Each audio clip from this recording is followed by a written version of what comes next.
To customize Samsung A14, we will first long press on the empty space of a home screen, and then we have three options.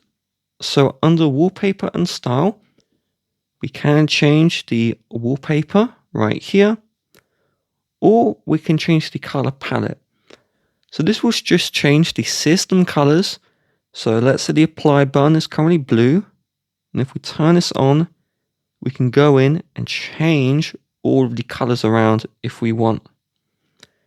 Also, if we go and long press again, we have the themes.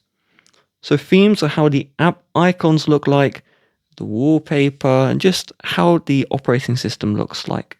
So let's tap into themes, and you would want to download a theme.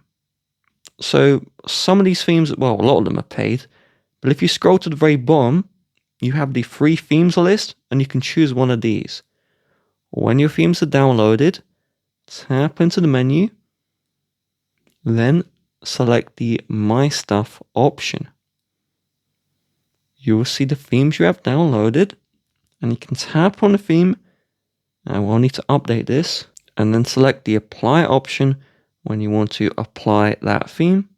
And you will see it does change the buttons, the app icons, even the apps may look different. Now finally, we will long press on the empty space, and we have the widgets.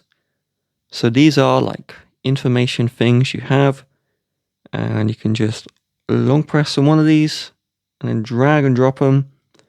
Some let you resize them, and also you can change the basic home screen settings like the size of the icons there too.